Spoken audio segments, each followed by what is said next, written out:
देख क्वेश्चन कह रहा है कि मान लीजिए एक ट्रायंगल है, ठीक है, तो इसमें कह रहा है कि 3 भुजा है, अगर एक भुजा के समांतर कोई रेखा खींचे, इस भुजा के समांतर खींचेंगे तो यहाँ पे एक रेखा खींचेंगे, इस भुजा के समांतर खींचेंगे तो यहाँ पे खींचना पड़ेगा, और इस भुजा के समांतर खींचेंगे तो यहाँ पे खींचना पड़ेगा। क्लियर है?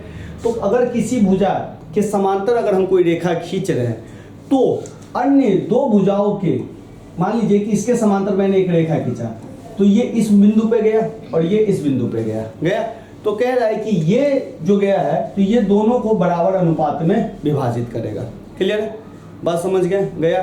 जैसे मान लीजिए कि ABC ट्रायंगल ले लिया, इसको D मान लिया, इसको E मान लिया, तो कह रहा है कि अगर हमने इस भुजा के समांतर इसको खींचा, ये दोनों रेखा क्या हो गई? समांतर हो गई। समांतर समझते हैं ना, पैरेलल। तो AD बट्टा DB होगा, क्या होगा? AD बट्टा DB बराबर AE बट्टा EC ये होगा। ये आपको सिद्ध करना है। बात समझ गए? यही आपको क्या करना है? सिद्ध करना है। यही होता है कि अन्य 2 भुजाएं एक ही अनुपात में विभाजित हो गई, ये बट्टा ये बट्टा ये। इसी को बोलते हैं थेल्स थ्योरम। क्या बोलते हैं? Thales theorem. तो इसमें ना कुछ चीजें लिखना होता है, जैसे आपको यही लिखना पड़ेगा, माना कि ट्रायंगल ABC है जिसमें BC पैरेलल DE है, तो हमें सिद्ध करना है कि AD बट्टा DB बराबर AE बट्टा EC। बात समझे? इसके जस्ट अगले थ्योरम में लाइन यही रहेगा, बस ये वाला लाइन यहाँ पे आ जाएगा और ये लाइन यहाँ आ जाएगा, थेल्स थ्योरम के उल्टा वाले में। क्लियर है? तो चलिए सबसे पहले देखते हैं। तो इसमें ना सबसे पहले सिद्ध करने से पहले ना आपको कुछ रचना करना पड़ेगा। क्या करना पड़ेगा? रचना क्या करना पड़ेगा? यहाँ से एक लंब डालना पड़ेगा इस पे, और यहाँ से एक लंब डालना पड़ेगा इस पे, ठीक है। फिर D को C से मिलाना पड़ेगा, ठीक है, और फिर E को B से मिलाना पड़ेगा। क्लियर है? तो चलते हैं आगे। तो रचना में आपको लिखना पड़ेगा कि अच्छा D को इस पे लंब डाले हैं तो इसको कर लीजिए M और इसको कर लीजिए N। तो ध्यान दीजिए कि D से DM लंब किस पे डाला? AE, तथा E से EN लंब किस पे डाला? AD पर। बात समझे? तथा और D को C से और B को E से मिलाया। ये पूरा लिख दिए। D से DM लंब और E से EN लंब, और D से C को मिलाया, E को B से मिलाया। रचना खत्म। अभी इसी में सारा कहानी हो जाएगा। चलिए सबसे पहले ट्रायंगल ADE देखिए। Triangle ADE, triangle ADE, area triangle ADE देखिए। त्रिभुज ADE का क्षेत्रफल, त्रिभुज ADE का क्षेत्रफल क्या होता है? 1/2 बेस गुने हाइट।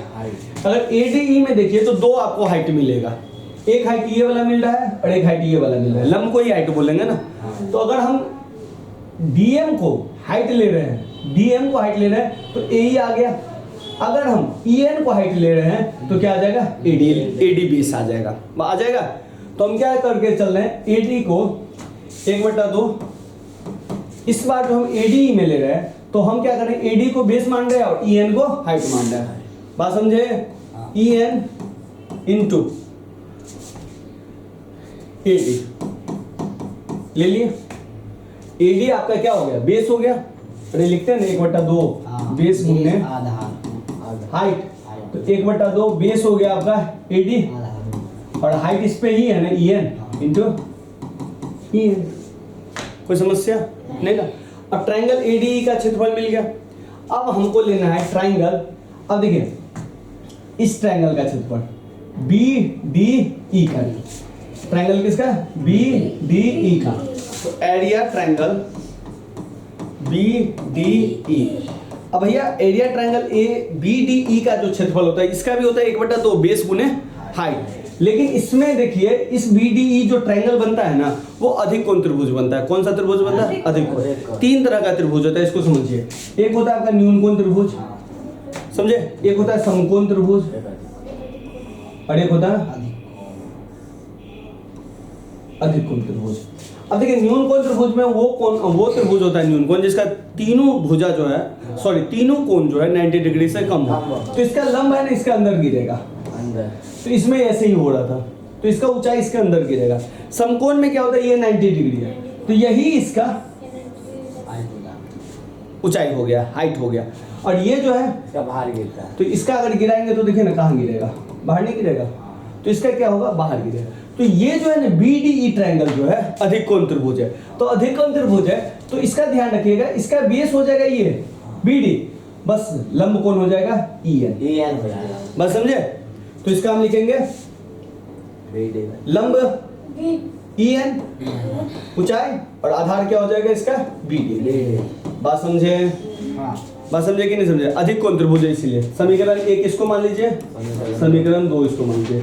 जैसे समीकरण 1 और 2 करेंगे अनुपात में 1/2 करेंगे तो इसको कैसे लिखेंगे, एरिया ट्रायंगल ADE बट्टे एरिया ट्रायंगल BDE। ध्यान से देखिए 1/2 EN इंटू AD, और यहाँ पे देखिए 1/2 EN गुने BD। अब देखिए भाई EN गया, 1/2 भी गया, तो बचा क्या, AD बट्टा BD। आप कहोगे भैया एक चीज तो आपने ले आया, AD बट्टा BD या DB, बात तो वही है ना, एक चीज तो मिल गया। चलिए अब हमको एक काम और करना है। एरिया ट्रायंगल AD में जब हम AD बेस लिए हैं तो EN हमारा हाइट हुआ, तो हम ऐसे भी कर सकते हैं ना, हम AE अगर बेस लेंगे तो हमारा हाइट क्या हो जाएगा, DM होगा, पक्का। तो चलिए लेते हैं, यहाँ ले ले, इसको थोड़ा सा कलर चेंज कर देते हैं, लीजिए एरिया ट्रायंगल। अच्छा यहाँ पे ले लेते हैं, यहीं पे इसके पैरेलल ले लेते हैं। एरिया ट्रायंगल फिर से ले रहे हैं ADE। जैसे एरिया ट्रायंगल ADE लिए तो 1/2 ऊंचाई क्या हो जाएगा DM, और बेस क्या हो जाएगा AE हो गया, कोई दिक्कत नहीं ना। अब एरिया ट्रायंगल ADE लिए हैं तो इसमें हम क्या लिए थे, BDE, इसमें हमको लेना पड़ेगा DEC में लेंगे तो EC आपका बेस हो जाएगा, EC क्या हो जाएगा, बेस हो जाएगा, और लंब कौन हो जाएगा, ये आपका ये है ना, तो यहाँ से गिरेगा। देखिए ना, ये अगर है तो ये आपका बेस होता था, लंब कहाँ से गिर रहा है, यहाँ से ना, तो यही होता है, ये आपका बेस हो गया और लंब ये यहाँ से गिर रहा है। तो इसका क्या लेंगे, एरिया ट्रायंगल DEC बराबर 1/2 गुने, बताइए क्या लिखे, DM गुने EC। बात समझे? अब देखिए इसको अगर हम समीकरण कुछ 3 मान लें, 3 इसको मान लो, तो इसको क्या मान लेंगे, 4, और इसको मान लेते हैं 5। समीकरण 4 और 5 को बट्टा में करेंगे तो एरिया ट्रायंगल ADE बट्टा एरिया ट्रायंगल DEC बराबर 1/2 कटेगा, DM कटेगा, तो क्या बचा, AE बट्टा EC। नहीं आया, अभी भी नहीं आया, इसको मान लेते हैं समीकरण 6। अब एक बात देखिए, हम इन दोनों को जो हमको चाहिए, ये आ गया, ये आ गया, लेकिन हमको ये दोनों जब तक कटेगा नहीं तब तक इन दोनों को हम बराबर कैसे ला सकते हैं। ध्यान दीजिए, यहाँ पे ADE है, यहाँ पे क्या है, यहाँ पे क्या है, यही अंतर है। और ये दोनों सेम रहता तो हम आराम से इन दोनों को काटते और ये बराबर ये हो जाता, लेकिन है नहीं ना, तो इन दोनों को हमको क्या करना पड़ेगा, बराबर करना पड़ेगा। तो बराबर करने के लिए 9th में एक थ्योरम है। 9th में क्या थ्योरम है कि अगर एक चतुर्भुज है, अगर कोई एक चतुर्भुज है, चतुर्भुज का ये दोनों लाइन पैरेलल है, क्या है, ये दोनों लाइन क्या है, पैरेलल है, और एक बेस पे 2 ट्रायंगल बना है, मान लीजिए इस बेस पे भी ये ट्रायंगल ऊपर वाला बना है और इस बेस पे भी ये ट्रायंगल ऊपर वाला बना है, तो दोनों ट्रायंगल का एरिया बराबर होता है, दोनों ट्रायंगल का एरिया। अब देखिए भैया DEBC या BCED एक चतुर्भुज दिख रहा है कि नहीं दिख रहा है, BCDE एक चतुर्भुज है जहां BC पैरेलल DE है। BC पैरेलल DE है, क्योंकि देख लीजिए भैया लिखे भी है। और ये जो दोनों त्रिभुज है BDE, त्रिभुज BDE और त्रिभुज DEC, दोनों का आधार एक ही है, और ये दोनों आधार क्या है? D। ध्यान आया? इसमें भी देखो DE आ रहा है और इसमें भी D आ, तो BDE और DEC एक ही आधार DE पर बने हैं या स्थित है। तो जैसे ही जब ये होता है तो इसको हम बोलते हैं कि ट्रायंगल BDE बराबर ट्रायंगल DEC हो जाता है। किस हिसाब से? दोनों का एरिया क्या हो जाता है? बराबर हो जाता है।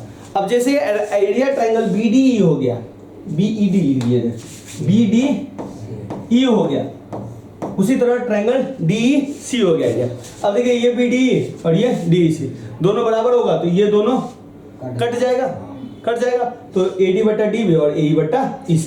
तो इस वाले लाइन को मैं यहाँ पे लिख देता हूँ। तो इसको मैंने माना है समीकरण 3, इसको माना है समीकरण 4। तो इस लाइन के बाद यहाँ से यहाँ होगा समीकरण 3 और 6 से। जैसे 3 और 6 से हम करेंगे तो देखिए मैं पूरा लाइन लिख रहा हूँ इस बार। ये क्या था आपका? Area triangle ADE, area triangle ADE, area triangle क्या था? BD बराबर क्या बचा हुआ था आपका?